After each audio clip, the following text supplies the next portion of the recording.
right. Well, welcome everyone. Thank you so much for coming this afternoon. My name is Teresa Watson. I am the executive manager with Priests for Life. And I have to, first of all, apologize for Frank Pavone that he's not here today. He was supposed to be out on the West Coast, but his flights got all messed up and we didn't have a ticket for him. So he will definitely be here with you next year. So I am here in the meantime. I'll tell you real quick a little bit about Priests for Life and what we do. We basically educate, equip, activate people to save babies, and that's pretty much it in a little nutshell. I co-anchor a news show with Leslie Palmer, my communications director, and it's called Pro-Life Primetime News.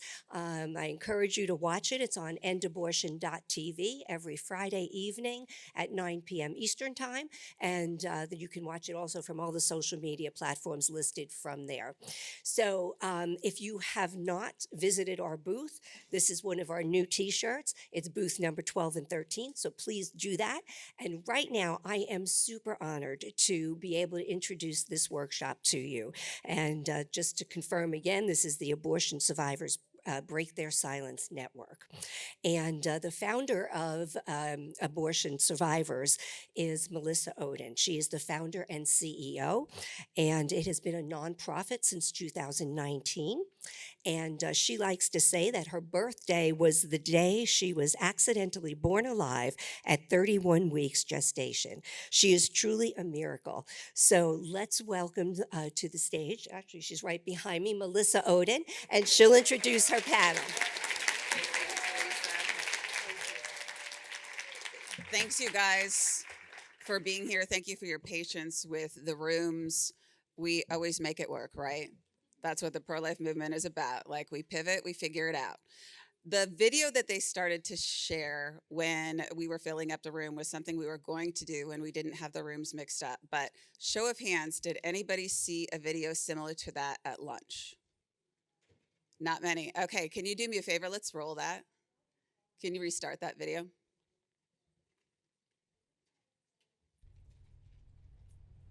What's your story? Stories are powerful. Stories are a way that we connect with people, puts ourselves in the shoes of other people, and helps us understand things in a way that we never could otherwise. Everybody has a story, and I think most families have a secret. I grew up thinking I led a pretty normal life. When I was 14 years old, my parents had to tell me something that I don't think any parent ever wants to share, and that was our family secret about abortion. My mom said to me that night, "Missy, your biological mother had an abortion during her pregnancy with you, and you survived it." Our culture has hidden the truth about how babies survive abortions, and our culture has left us unsupported. And for many of us, sitting in a place of shame and having to grapple on this journey on our own, out of fear that anybody else is going to figure out that you have a story. We may think we know somebody or their story, but I don't think we can even begin to imagine sometimes the depths of other people's suffering. And when it comes to abortion, people's stories are so much more complex. When I was 18 years old, I found myself pregnant. I never viewed the baby as a human. I viewed the baby just as a problem. I had the procedure started.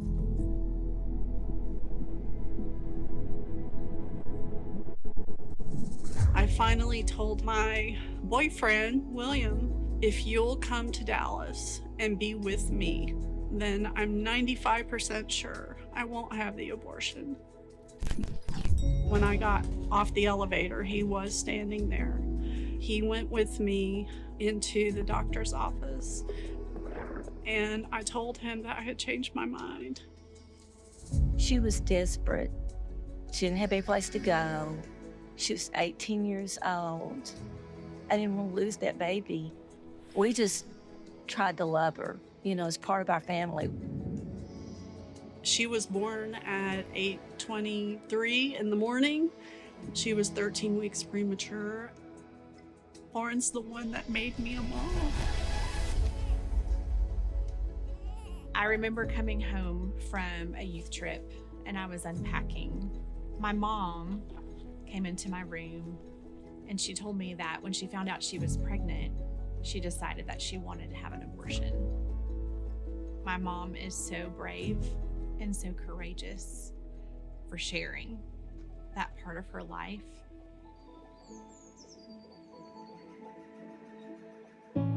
The mission of the Abortion Survivors Network is to end the generational trauma of abortion by saving the lives of survivors and serving their families well. We are the only organization worldwide who serves babies who are surviving abortion still today, and their moms who are going through it, and their extended family members who are impacted by it. We've connected with over 675 survivors. We provide programs and resources and supports to them. We give them opportunities to share their message and their story in ways that are safe for them. When things are in darkness and hidden away, there's more trauma and more shame and more hurt. When the truth is revealed and brought into the light, there's power in sharing the truth. There's power in sharing a real story. It's taken 40 years for me to realize that stuffing it all away, it has totally impacted my life. The thing I really want for Karen is healing and wholeness. She can get that. One person can open their eyes up to the community that's around them. If we had a willingness to look around and be willing to do that for all the people that we see, we'd be able to start listening to stories. And if we start listening to stories, then we know where we can enter in and see where someone is struggling. I want survivors to know they're not alone, and that our services are here in whatever manner they want to access them, that they don't have to go grab a microphone and blast their story to the world. We are just simply here for whatever it is that they need. If people want to know how to change the world for abortion survivors, it's coming alongside us and being a part of this movement. Your story is your story. You're seen, you're loved, you're valued, you matter, your story matters, and so do you.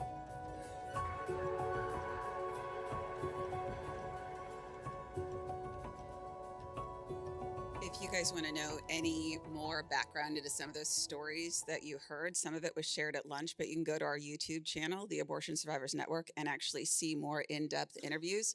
This is something we kicked off this last year, is doing a total awareness month in September that babies survive abortions. There just happens to be a day in September where they celebrate the International Day of Safe Abortion. Now you know why we celebrate that babies survive abortions that month. So you will always have this incredible opportunity year-round, but especially in September, to be able to put out our message on social media. You will capture each year us putting out different stories so you can understand more about abortion survivors and their experiences, but you get to be a part of the movement alongside us. And today I have the great opportunity to introduce to you a panel of survivors, the biggest panel we've ever had anywhere before. So I want to introduce them to you today. This is exciting for me. You know, people have come by our table a lot here and said, you know, so-and-so in my family said that abortion survivors don't exist. Yes, we're fully aware of what is said about us, right? Me in particular, I've been doing this for a long time. You know, everything from they must be liars, they must have wanted to be famous, they are these Republican-produced machines to restrict women's rights to abortion. Trust me, y'all, I've heard just about everything, but yet I'm still surprised by some of the things that people say. But what I can tell you is that even though the world out there says that we don't exist, statistics and abortion survivors' experiences and the women who experience abortions failing, or they stop them, or they reverse them, these experiences tell us otherwise. So you have the great opportunity today to hear some of these voices. So I want to introduce to you today this groundbreaking panel. So I want to start with you, Kim. And what I want you to do is kind of just start with like who you are. So, brief name, what state you're in, and then we'll get to the meat of the matter. But let's start with where you're at, because there are people from all across the United States and even different places internationally. So I think I want to start with where you are. Do you want to grab your mic, Kim? Even though you don't need the mic. I have a loud voice. My name is Kim Marvin, and I reside in Seattle, Washington, where I was born and raised.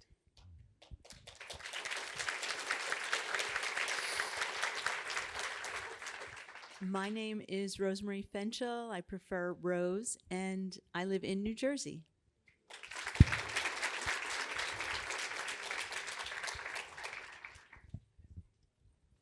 Can you hear me? Okay. My name is Michelle Smith. I was born in New Jersey and reside in the great state of Louisiana. My name is Michelle Lyman, and I was born in California and currently reside in Tennessee and Oregon. The other survivor who was going to be with us, and you guys, some of you saw her at our table earlier, her name is Lauren Eden, and she was actually included in those videos. Lauren lives in Georgia, and she had to run and catch a flight. Otherwise, she would be with us today. And the reality is, you guys, I wanted to start with letting you know where these survivors are located, because I want you to understand that survivors are everywhere. Just yesterday, I spoke at a youth event here in town, and somebody brought a teenager to me who survived an attempt to abort her. These people are in your schools, they're in your churches, you might have friends. And I was telling some of the sisters I've run into, we have so many sisters around the world who are abortion survivors. I mean, there's something I would like people to study, right? Like, what is that happens in us where we feel this great calling to vocation? I mean, we know what it is, but we have survivors everywhere. So I want you to understand that. And as they speak today, what I want you to understand too is that we have them here because they are public with their stories, which is sometimes really hard for families, not just the survivors, but the families. And because they are public, they have this great opportunity to serve you on your campus, in your community, collaborate with you in sharing a pro-life message. So after all of this is said and done, you know where these folks are. You can even go to our website, abortionsurvivors.org, find out how to contact them. We have that all up there for you. So I want to get to the real burning questions that everybody has, right? Of like, so what's your story? But before that, I want to hear more about who you are, because this is one of those things that I always want people to understand, is that we are a very diverse group of people. People often think of an abortion survivor as simply being somebody like me, right? Somebody who survived a saline infusion abortion decades ago, a procedure that had a high failure rate. But I can tell you that it is much more diverse. And so that's why you hear us say words like abortions failing, abortions being stopped, abortions being reversed, because all of those examples are abortion survivors. So we have folks who survive at-home attempts to abort them. We see chemical abortion pills failing. We see successful abortion pill reversals, right? That list goes on and on. So that's so important when you are having conversations with people, or they want to say, you know what, born alive policy isn't needed. You can say, can I tell you what this actually involves?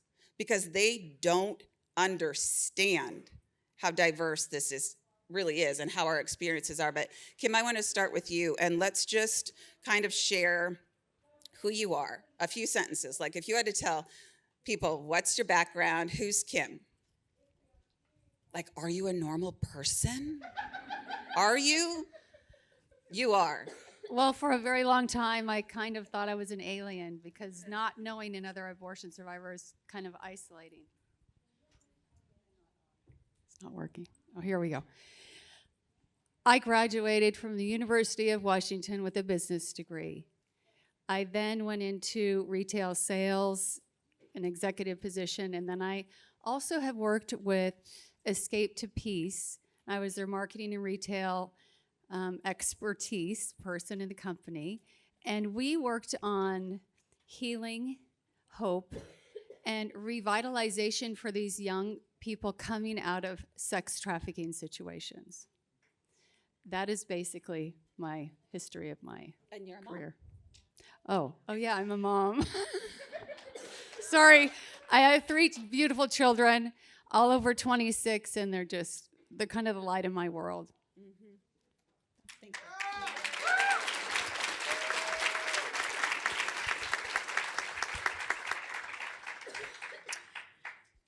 And as for me, well, I am happily married to a wonderful man, and I have 2 beautiful stepdaughters. It's both our second marriage, but God has a way of redeeming us. So I'm grateful for that. My education, I have a bachelor's of science in nutrition and a master's in public administration. I was a clinical nutritionist, mainly serving as a clinical nutrition manager for most of my life. How many know of a dietitian? Just curious. Anybody? Okay, so yeah, we're fun, aren't we? I wanted to give back, and I became a dietetic internship director to share my expertise with my interns. And now I have the blessing and privilege to spend a lot of my days during the week helping my mom. So thank you.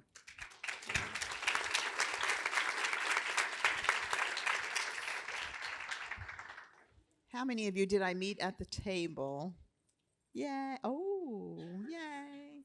We had the best people visiting us. My name, as you know, is Michelle Smith. I am a wife to Lewis. I'm a mother of 5. Actually 6, because I had 1 miscarriage, so I'll meet my little baby again in heaven. I have 8 biological grandchildren, 2 stepchildren, 1 stepson. So if I hadn't have survived, my life would have been cut short along with my children and my grandchildren. So I'm grateful for that opportunity to share my life with them and my story. My work history is mostly spending my time at home raising my 5 children, homeschooling. That is probably the best career choice I ever made.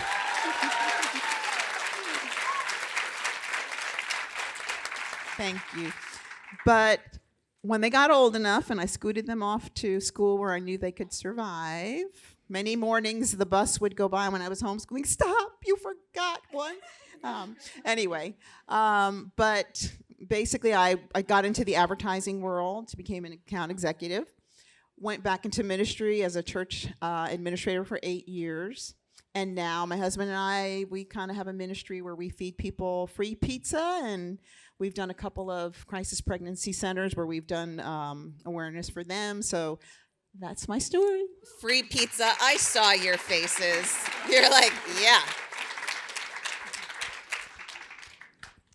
I am I'm a wife and a mother of 7, a grandmother of 9 beautiful children. I'm an entrepreneur. I currently own and operate 3 different businesses.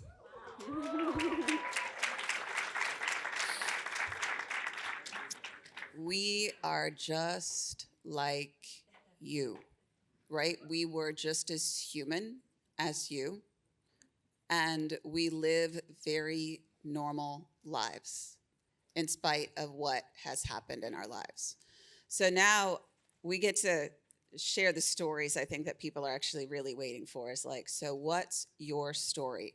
So Kim, I'm going to start with you again. Tell a little bit about the type of abortion you survived, what gestation, and maybe what circumstances you know were impacting your mom at the time that led to the abortion.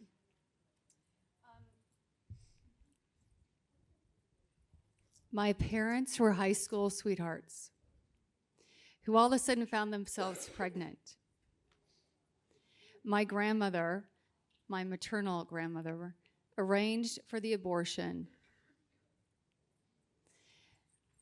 The abortion took place in downtown Seattle from a very well-known OBGYN that did illegal abortions. I want to share what the term that he would write on the paperwork. He said that I was not a viable embryo. I was 2 months in the womb. it was a failed abortion. But I do suffer from side effects from that abortion. And I did live, which is the good part of the story.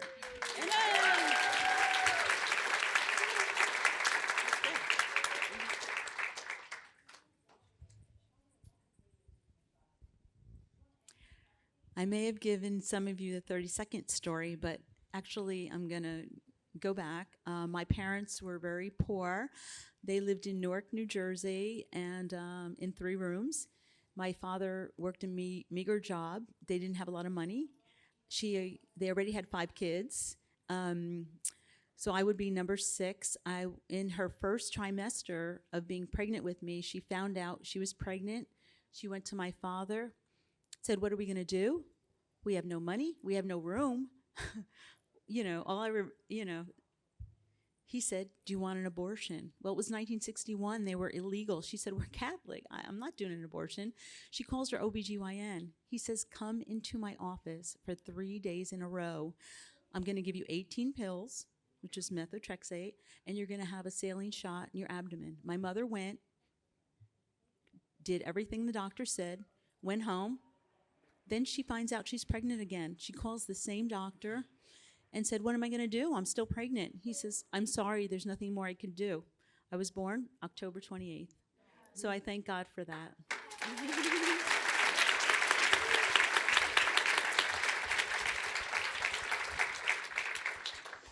Some of you probably know the rest of the story, but here's the surprise.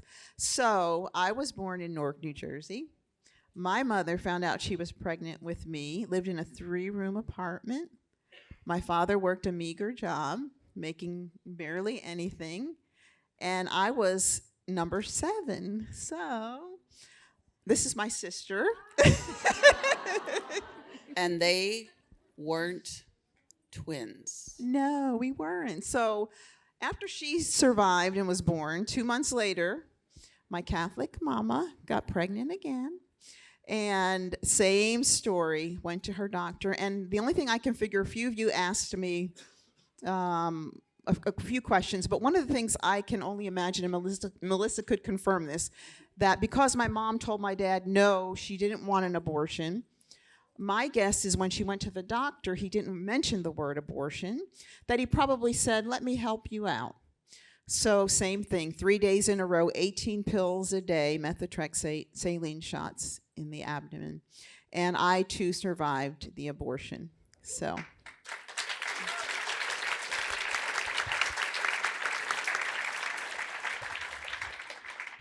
And my story would begin with my mom having an affair, and then in an effort to cover up that affair, wanted to get rid of the pregnancy. And so she met somebody in a bar, and they had like a little clinic above the bar where they performed the procedures. And so I would be your coat hanger, I think, back alley abortion survivor. And she almost did die. She bled very heavily afterwards, but thank God she got a second chance, and so did I.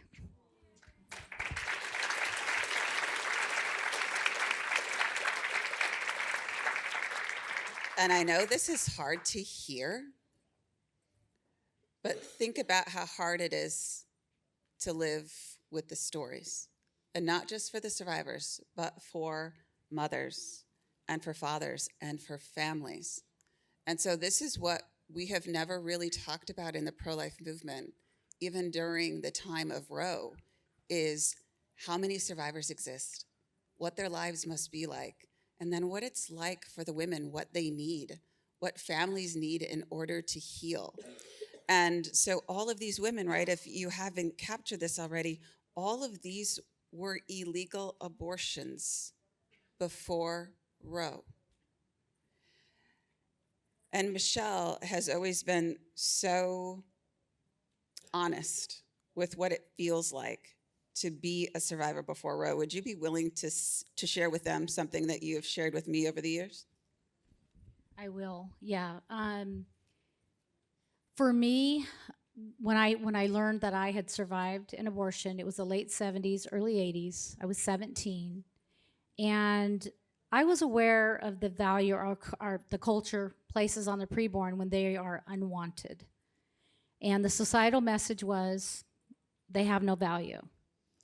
And so that kind of, I took on that identity of an abortion survivor, an abortion. Like I had no value because the culture did not value.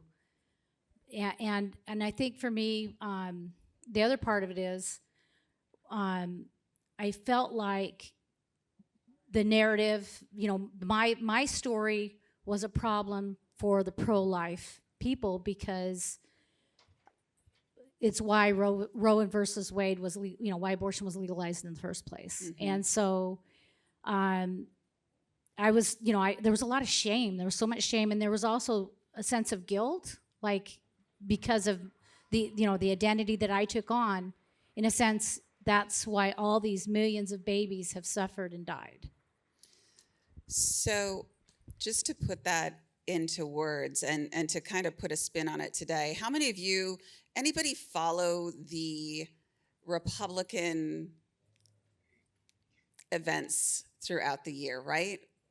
Right? Did anybody catch in the first debate in August when Governor Ron DeSantis mentioned the name of an abortion survivor? Her name is Penny.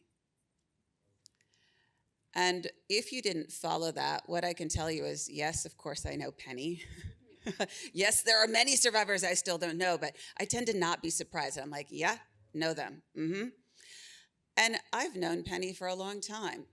We have many survivors who are connected to us in different ways, right? Maybe we do PR work behind the scenes for them. Maybe they are ambassadors like this panel.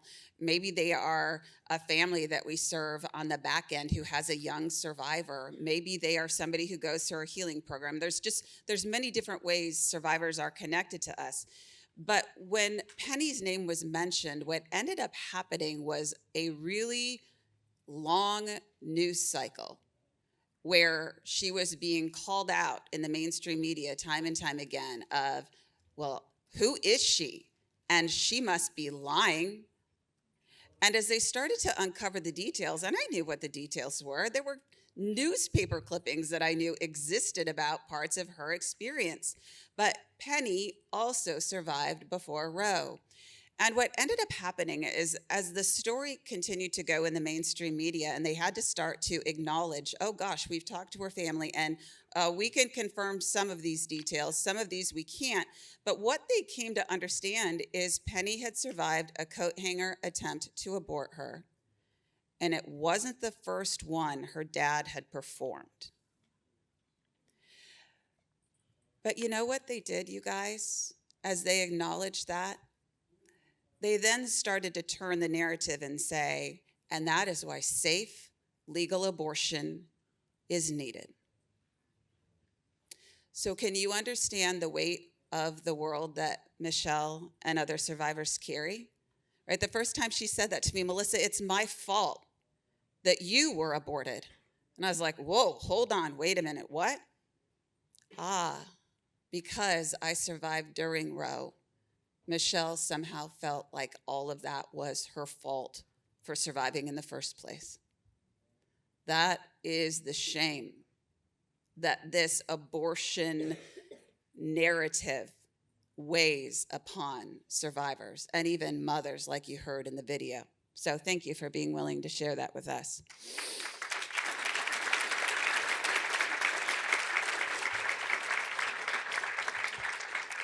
I know you will have many questions about all the other types of abortion procedures that babies survive. Do babies survive dismemberment abortions? Yes. Do they survive D&C abortions? Yes. Do they survive multiple attempts to abort them? Yes. We have some survivors who survive a chemical abortion and then a follow-up chemical abortion and then a D&C. And I have seen more of that now post-Roe than I ever thought I would. Right now, we don't even count all of our survivors who reach out to us until after they are born, because I know the risk that they are still in until they are actually born. They can be aborted again. And the women are very honest with us. And trust me, I am humbled every single day by the fact that God has entrusted me to do this work, to not only serve survivors, but to serve women just like our biological mothers who need help and they need hope. And I'm grateful for that. But I know it's hard to hear and to face this. So there are every type of abortion procedure that babies survive with varying outcomes, right? I know that you also have those questions, right? You're looking at us going, hey, wait a minute, you are not who I thought you were. And I've gotten that one a lot over the years, right? People would say, ugh, have you seen that lady? She looks perfectly normal. Yeah, my apologies. Like it wasn't my plan, right? I mean, I'm grateful that God gave me the gift of health and a strong voice and has allowed me the great opportunity to heal, to be as strong as what I am. But every single one of us have varying degrees of physical impacts and, of course, the emotional and mental side of things. You know, my one weird nagging thing, these guys know this about me, I have an immune system and just a body that is on fight or flight. Because that trauma in the womb, I was poisoned and scalded for over 5 days. And then I was initially laid aside and not immediately provided medical care. You can imagine my body was in fight or flight mode, right? Like, man, how are you gonna make it out of this one? And I've never turned my switch back off. And so people know that about me, right? I'm full on all the time. My kids are even fully aware of that. Like, mom's just gonna go. She will do everything. But that's because I was wired differently because of what I experienced. And so we all have these varying degrees of that. But before we talk about some of the impacts and questions that people might have, let's talk a little bit about how you found out your story, and maybe that little bit of, right, I think everybody's kind of caught through some of you the home that you grew up in. I'm an adoptee as well as a survivor, but that is not the case for most abortion survivors. You're already starting to capture there's a lot of being raised in a biological family. So let's talk a little bit about family, and maybe if we want to start with you, Michelle, this time, how you found out your story, and what that experience has been like for you, good, bad, and different, and what it was like for you when you first found out, and then maybe what brought you to a place of healing. So Yeah. there's a lot there. Yeah. Well, like I said earlier, I was 17. I was sitting in my mom's room with her, had her little table, and there was just this special connection that it's almost, like thinking about it now, maybe there was angels in the room. It was like we both looked at each other and there was this love connection. And I think that's what prompted her to tell me, it's a miracle you're even alive. As a toddler, I had been ran over twice, and I thought that's what she was going to start talking about. But that wasn't it. And then she went on to tell me about how she had had an abortion. And at 17, it was like getting punched in the gut. I couldn't believe what I was hearing. And I lived with that. It would be 33 years later, one night while I'm sitting in my office, still dealing with this, the hurt, the confusion, and feeling devalued, as if my life didn't matter. As I'm sitting there, I started to wonder, are there other survivors? Are there other people that have a similar story? Is there anyone else out there? Could there be a support group? So I began to Google, and I found one. And as I reached out to them, there was a questionnaire, and I started to fill it out, and that's when it was like, oh, they're not going to want to hear from you. They're going to reject you. Your story is a problem. Stories like yours are what legalized abortion in the first place. But I sent it, and a few days would go by, and I'd check my email, and nothing was there, and I thought, well, I don't blame them. I'm a problem. And 5 years later, I had attended an Oregon Right to Life conference, and at that conference is where they had 2 other abortion survivors as keynote speakers, and one of those keynote speakers, Claire Colwell, hooked me up with Melissa, and I had a pretty rough growing up. There was all kinds of abuse, a lot of neglect, a lot of being shuffled everywhere, so I was a pretty strong person as a result of it. I was pretty tough. And But with this particular issue, it just surprised me at how vulnerable I felt and how just that raw fear of being rejected by Melissa, by others that would share a story like mine. It was just almost more than my heart could take. But as those initial text messages went back and forth between me and Melissa, it was almost like I was afraid to read what she'd say because I just knew she was going to say, But she was so caring and so kind and so accepting. And then I, became a part of the community of abortion survivors, and this for me was life-changing. I found my people. My kids tell me, Mom, you're not the same person. This has been so good for you.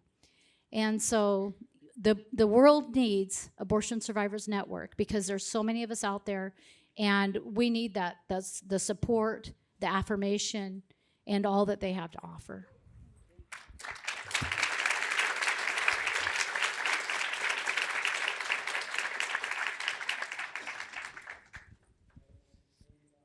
Well, my story's a little bit different than that. Calling my mom. My mom is 94 right now.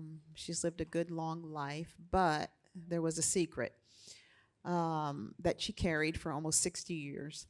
So one Saturday morning, I called my mom like I usually call her, try to call her every day. If I don't, my sister reminds me, call Mom. Anyway, she says to me, I don't even know how it came up, but she started telling me that the story that I shared with you, maybe not in as much detail as what I painted for you, but somebody today, and I don't know if they're here, they shared with me, your mom probably was nearing the end of her life. I mean, she was 3 years ago. I didn't tell you that. We haven't found out. We found out our story 3 years ago. So my guess, and my mom, even 3 years ago, I'm ready to go to heaven. I'm ready to go. Okay, Mom, you can go. You can go. But I'm convinced that she's got 1.5 legs on this side of heaven and maybe a couple of toes. I mean, in heaven, because she's still here and she's still a fighter. But anyway, she, I think, was trying to clear her conscience. So she shared with me the story. I pick up the phone and I then tell my sister, and I'll let her finish her story. But my story is different from Michelle in that I was like, whoa, right away. I was like, Mom, thank you. I forgive you. I love you, Mom. It's okay. Because in my heart, I knew that for almost 60 years, she carried guilt and shame that the abortion industry put upon her. She didn't even fully understand what she did, but she knew in her heart what had happened. So I was just so grateful because my whole life, I felt like I didn't even belong in my family. I felt like I was on the outside looking in, like, who is this family? I so want to belong. I just want to be a part of it. I just had a spirit of rejection on me, no matter how much I succeeded in life, and I did. I succeeded. I always felt like I was an imposter, like, you didn't really do that. These are some of the things that abortion survivors deal with.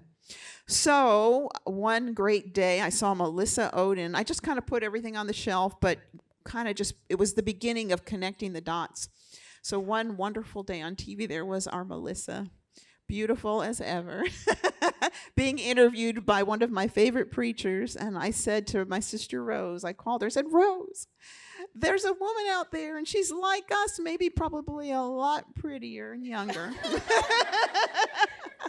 But she shared her story and I put it on the shelf. And maybe about a year or so later, I had a very traumatic thing happen in my life. And I reached out to Melissa because I knew she could help me.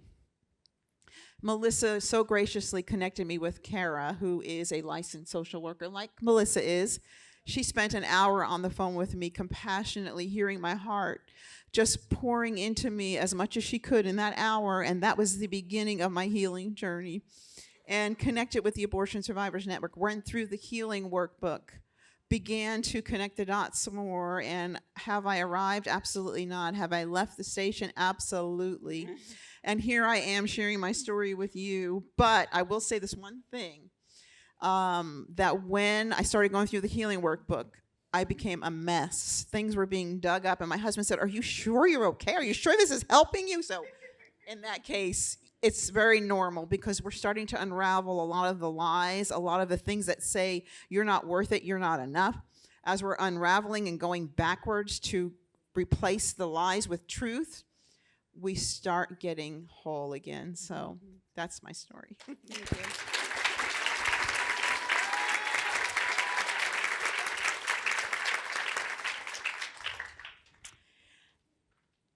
Wow. So after my sister called me and said, you have to call mom, mom just told me this. I said, what?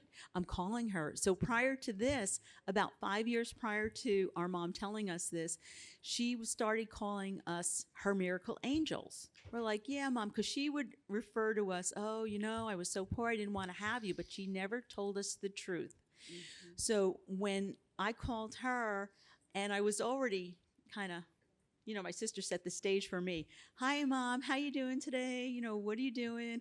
Oh, my miracle angel, my miracle angels. Oh, I just love you so much. You know, I have to tell you what I did. And she was just, you know, letting us know, but she seemed to have a peace about it. And so I was just like, oh, mom, thank you so much. Oh, thank you for sharing that. I didn't want her to feel guilty because she shared her heart. Mom, I forgive you. I know God forgives you. Thank you so much for sharing this with us. It means so much that you could share this with us. So I was so grateful. So then after that, you know, I talked to Michelle and I said, wow, where do we go from here? You know, so we're like, it's funny, in a sense, just that, like, you know, all our lives, like I always felt like I would picture myself in a corner, like just like this, because I didn't feel good enough. You know, I had an education. I would speak to doctors. I would go to them and have nutrition meetings and say, I think we need to do this protocol. Let's do this because of this study, because of that. But I still felt like, how can I have a voice? They're going to find me out. I'm not good enough. I'm not smart enough. They're going to see me. And, you know, like, so in that sense, I did struggle, but I strived. I strived because I believe I was a fighter, you know, from the womb. I was still fighting, but yet I didn't know. So when I found this out, I was like, wow, okay, let's pray, Michelle, and let's, you know. But then I still didn't feel like, oh, you know, I would tell people and people would be like, oh, okay. Like they didn't even get it. And then Michelle, she said, oh, you should join the Abortion Survivors Network. I said, sure, okay, I'll join it. And then not thinking anything, you want to do the healing with me? I said, okay, I don't think I need it, but sure. But then If I had a penny for every time somebody said that to me, I just want to share my story. And I'm like, oh, hold on. that is so true. So Michelle and I went through it together with, again, Kara and someone else. And our mom did the first session, and she was just sitting there going, you know, she really couldn't do it with us. We thought maybe it would help her. At that point, I think she was 92. But so we would take turns. One week she'd be a mess crying, the next week I'd be a mess. And my husband said the same thing. I don't want you doing this anymore. I'm like, I have to do it. I also hear that one a lot. One time at a retreat, I was in the van when we went to pick somebody up at the airport, and I looked out, and this woman, we opened the door, and she goes, Melissa Oden, I love you and hate you. And I went, get in the van. You are clearly who I think you are. Get in. So true. So true. And, you know, I have to tell you, for a lot of years, I had a fear of dogs. And I love dogs if I know them, but then the fear increased over the years. And just working through the healing, like now I'm okay with strange dogs. You can laugh, but it's real. We have these interesting fears, and I know everybody has this, but I can tell you that we see it so often in the survivor population. These phobias that are absolutely paralyzing for us, that make absolutely no sense. And so your reasons for having phobias or things that paralyze you may be very different from ours, but I can tell you that as we work through things, there is something to be said for people working through and figuring out where your things come from as well. And I have to tell you, I just really got the freedom a few months ago, and I'm like, I don't want to tell anyone. I don't want to tell anyone I'm not afraid of dogs anymore. Right. Because what if? But no, now I told you, I'm telling, so it's a good thing. But That's cool. I just want to say one more thing. So my mom, not this fall, last fall, I called her up. I said, Mom, how you doing with everything? Michelle and I want to start sharing our story. She gave us her permission, and she starts crying. I said, Mom, why are you crying? And she said, because yesterday, it was a Monday. Yesterday I was listening to, she can't go to church anymore, so she was watching different preachers. She was talking about abortion, and I said, Mom, you're forgiven, but please forgive yourself. So keep that in mind. So that was big. Thank you.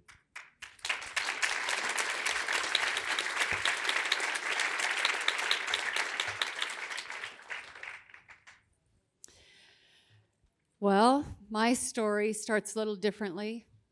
Mine starts with a nightmare. As far back as I can remember as a little girl, I would have these nightmares where, the kind of nightmares where you feel it coming, and I would just brace myself knowing what was coming, and all of a sudden, bam, I am in a dark, webby environment. I have a black, liquid-like object hovering like this. I am 2 months in the womb, and I know that it's going to kill me. That object continued to get closer and closer year after year. Again, it is a nightmare. I was terrified, and I had it all the time, to the point where I would just wake up sweating and just move to another place where I could go to sleep. When I turned 15, an interesting thing happened. That black object got so close, I was pushing back as far as I could. And when you put your hand by your face, you kind of know it's there. It was so close, and I just woke up screaming. First time that I woke up screaming and got out of bed and thought, I just can't do this anymore. I went running into my parents' room, not a big crier, and I'm really crying and pretty upset. And they wake up and they said, what's wrong? And I said, I described this nightmare in very great detail. And as I did, I watched the color drain from their faces. I thought, what is it that they know? My dad looks at my mother and he says, you know what she's describing? And my mother said, yes, I know what she's describing. She looked at me and she said 5 words. I almost had you aborted. You'd think I would freak out. You'd think I would fall apart. But actually, at 15, I barely even knew what an abortion was. Mm-hmm. And I realized the nightmare was I was in my mother's womb. The saline injection that they had put into her womb was coming to kill me. 2 months old. Trauma does happen in the womb. Mm-hmm. But it also transfers to all the rest of the family as well, as I will explain. That led to prayer, which we probably prayed for 2 minutes. And the biggest miracle I've experienced, probably my first miracle, was to go to bed and to not be traumatized by that nightmare ever again. Because my mother said, please forgive me. And I did. And it broke the chain that nightmare had on me. But by God's grace, it brought a lot of healing to my life and my parents' life. But you know what I'm going to say.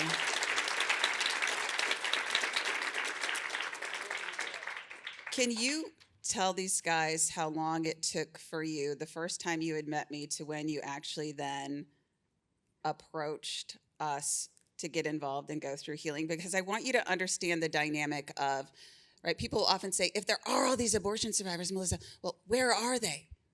And why aren't they speaking out? Well, you've already figured out today, they're all over the place. They may or may not know their story. Their parents may be keeping it a secret up until the point that they are nearly at their own point of death, right? Or they may be the parent of a young child and they're thinking, I don't even know how to go through this, right? So They may not know their story. They also are dealing with the family dynamics of, hey, we don't want you to talk about this. We're going to tell you, but don't you talk about it because of the shame that I feel, or we're just not in a place yet. We're trying to work through it. And then survivors also are putting their experiences on a shelf going, oh, holy smokes. Like, I know what's in that box. I need to try to go on with my life. If I open that box, my life is going to explode. And it can take a long time for survivors and families to walk through this process. So can you tell them how long it took you? To say it took a long time is quite an understatement. After we prayed and after I stopped having the nightmares, I was so relieved. I really didn't care to talk about it because I was no longer dealing with that trauma. And not until we never talked about it the next day. We didn't talk about it the next year, the next 10 years, the next 20 years. It was more like 30 years later that my mother and I started asking questions. What was the liquid? What did they do to you? And she would just like blank out. And so I knew it was too much for her. Mm-hmm. And I was carrying a baby, and I was very curious what happened. And she just couldn't give me any information. So I had to put it in a box, like Melissa said. A lot of us do this. We have to put it on a shelf until another day when my mother could handle talking to me about it, because she was still very traumatized by this abortion. Mm-hmm. Thank you. Thank you. Oh, and then when I ran it, Abby Johnson actually sent me to Melissa. And I reached out to Melissa, I think, 9.5 years before I even called her back. Because I had a lot of things to get in order. I had to tell my children the story, of which my mother didn't really want me to do. But it had to be done. And I couldn't go share it with Melissa until I took care of my own family. And that just takes years, you guys. This is a long, long process. So that's why there's not 5,000 of us up here right now. Yeah. Thank you for sharing that. We are up against a time wall, even though we were playing the Great Shuffle. But I want to acknowledge a couple things. So, yes, men survive abortions. If anybody has that question, yes, they do. Although, if you don't know this, research on newborns show us that premature females tend to have a higher rate of survival. Sorry, guys. This is just the way it is, that we're cut out for this. But yes, are there baby boys who survive abortions? You bet. Some of you have seen Josiah Presley here with me before. We have a male survivor, Willard, in New York, who does some public events as well. I mean, there are men, right? But there tends to be very complicated factors about even men sharing their stories in a culture that says none of this is men's opportunity to have a voice, right? This is none of y'all's business. So for male survivors, there is this complicated piece about having a voice on what we're told is a woman's issue. I want to close out so we can get out on time, because there's a 5:25 start on the next one, but like a quick and easy on the way out. You know what it's like to have gone through healing, find your voice. What word of wisdom would you have to the general public for them about breaking their silence, whatever it is that they've gone through in their personal lives, to go forth and speak life or to bring about healing as well? So, words of wisdom. Words of wisdom. I think, seeing you guys here, it's like, wow, this has been my favorite part about the weekend is all of you. Just out in the foyer when we were sitting there. So I think continue doing what you're doing and be supportive and acknowledge the personhood. And I know you do, but even just with the language that we use, because often we'll just say abortions, but we should say children were killed by abortions, and not that she had an abortion, or like we hear 63 million abortions since Roe versus Wade. 63 million children have been killed since Roe versus Wade, because an abortion's a procedure, but they are sons and daughters, they're children. Thank you.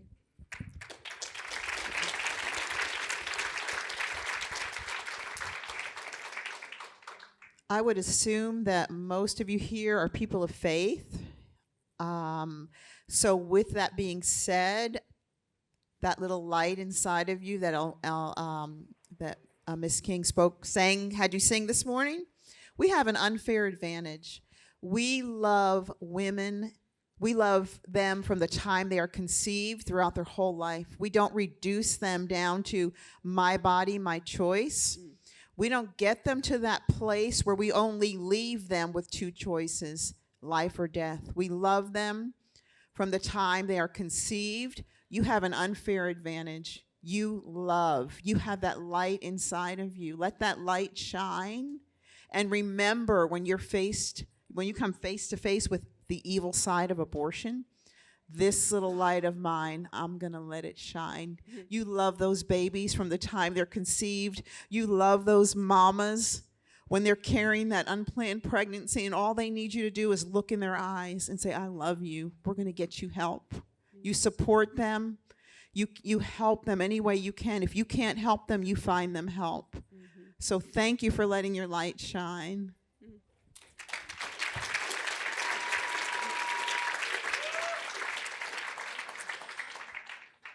My word of encouragement is this. As a dietetic internship director, the new dietitians that I was training and teaching, we set our mission statement was on compassion. Because in healthcare, they're not just a cardiac arrest, they're not just diabetic, they're not just, pulmonary edema or what have you. They are a person, so you need to have compassion. So I wanted to instill in them to be compassionate. So when you are in your schools and on your campuses, be compassionate for those who are not agreeing with you, because you know what? They're hurting and they're misled. You are compassionate to them and you love them, because that's going to win them over. You don't have that hate for them, because they're made in the image of God, just like each one of us. So we're going to, as my sister said, love them, and we're going to be compassionate. Thank you.